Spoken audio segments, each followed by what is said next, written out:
Now if you look behind the Wellington, look along the embankment, you'll see the stone archway with a face of old Father Thames looking down at his river. This is the Temple Arch.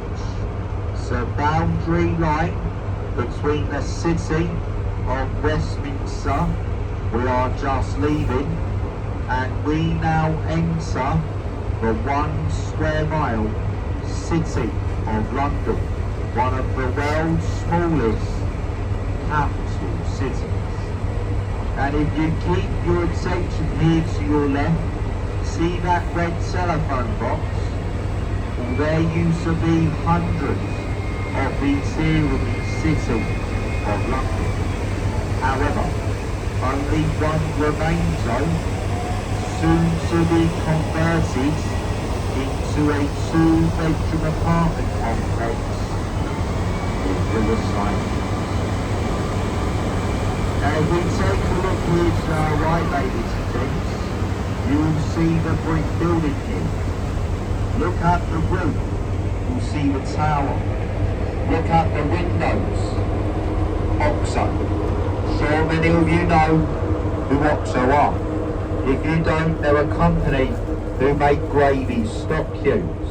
And this used to be their headquarters.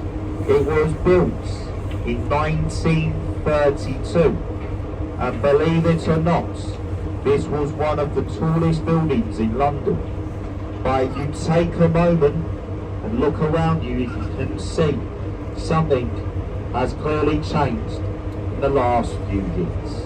The building no longer belongs to the OXO company anymore, but it's now a Grade 2 listed building, so it can't be changed or removed in any way. Now take a look here to your left, ladies and gents. You will see the building with the green sloped roof and the spire. The old City of London School for Boys. Many of our past prime ministers and politicians have actually been educated over here.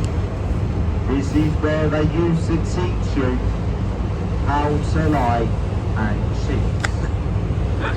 The building, no longer a school, as it's now an office of JP Morgan, the American bank. You will see in front of the boat the bridges here, the Blackfriars bridges. The first one is the road bridge, followed by the rail bridge. But stuck in the middle of these bridges, we have the remains of the Alexandra St. Paul's rail bridge. Only the 8 red pillars to the bridge remain here today. They can't be removed. If you pull these out, it would undermine the foundations to the modern day rail bridge we are just passing. Is this slow enough for everyone?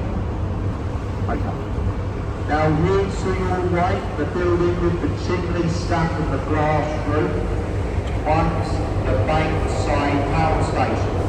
Today it's the Tate Modern Art Gallery, which is completely free to enter. See many art exhibits here, such as half a cow in a plastic box, an unmade teenager's bed, pile of empty beer cans, and a man stacking up a bunch of bricks. After walking round that building for a few hours, you'll shortly see why the building was actually free to enter. Want to see a real piece of art? Take a look here to your left. We have an amazing view of the Great Golden Cross of Sir Chris Severen's masterpiece, St. Paul's Cathedral. Took Red 35 years to complete, and it stands as the second largest unsupported cathedral dome in the world, the first largest being built in the city. The foundations to St. Paul's are only 4 feet deep, and it's where Wren himself, along with Lord Admiral Nelson, are buried in the crypt of the cathedral. Now take a look here to your right, ladies and gents. You'll see the white circular building with the thatched roof. This is the replica of William Shakespeare's Globe Theatre. You can see many of Shakespeare's plays being reenacted here, such as Romeo and Juliet. And I guess we've got the other good ones as well. In front of the boat, you'll see the Southwark Bridge. Look above the bridge to your right, dominating the skyline, the tall glass building. That's a shard of glass. At 1,016 feet tall, it's currently the tallest building in Western Europe. Comprises of many themes, offices, apartments, hotels and restaurants, and at the very top of the building there is a viewing platform where you can pay up to £40 to look outside a window. That's a shard of glass up there. So, so we're just passing beneath the number 4 arch of the Southwark Bridge, and through the bridge ahead of us, here to our right, look in the corner, you will see the building with the red wooden window frames. That's the Anchor Bank site, a very famous and a historical pub. In 2015, they celebrated their 400th birthday. In the attic of that pub is where William Shakespeare, along with his players, used the attic as a changing room.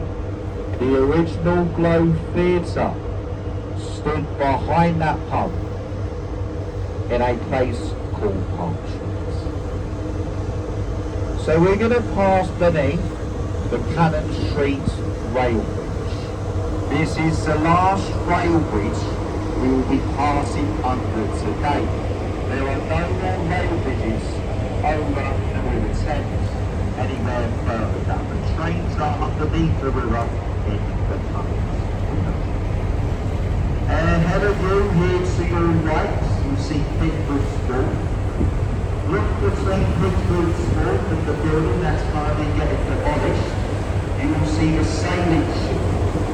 That's the full working replica of Sir Francis Drake's galleon, the Golden Hind. The Golden Hind was the vessel Sir Francis Drake and his crew fully circumnavigated the globe under the secret orders of Queen Elizabeth I.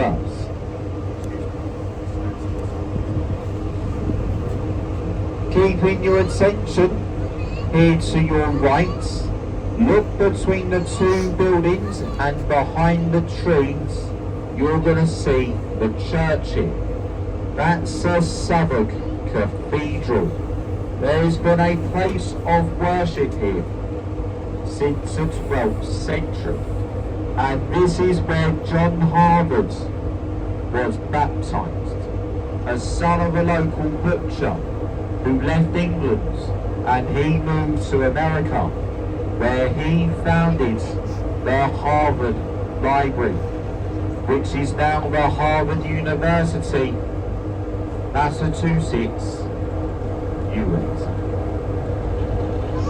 So we're going to pass beneath the London Bridge Hills, opened in 1971 by our dearly departed Queen. And through the London Bridge, Ahead of you here to your left, you'll see the glass square building. That's the University of Windows. Look next door, the lovely yellow brick building, the old Bloomsgate fish markets. There's been a fish market on this site for nearly 900 years, until the tradition was sadly broken.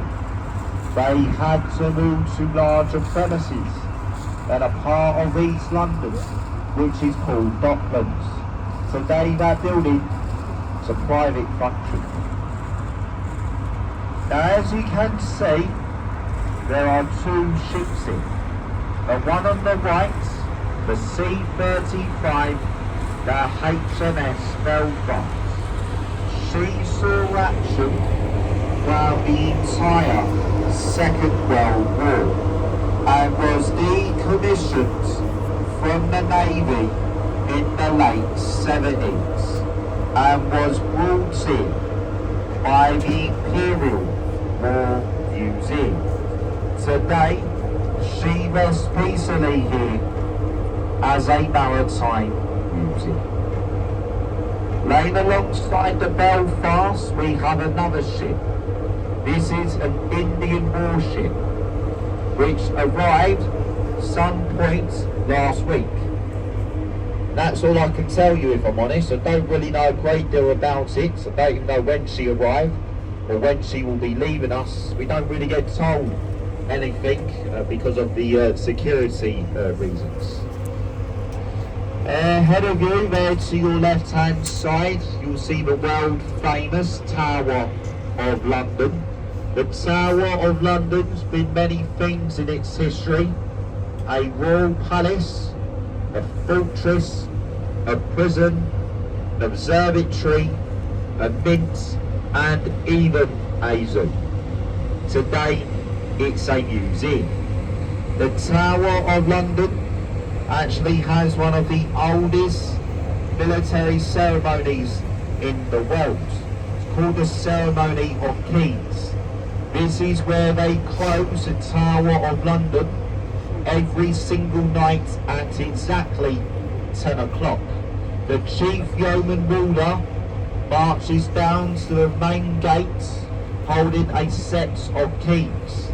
These are called the King's Keys, and the Chief Yeoman Warder carrying the keys are escorted by a squadron of Grenadier Guards, and they close the Tower of London at exactly 10 o'clock. This ceremony has never been cancelled.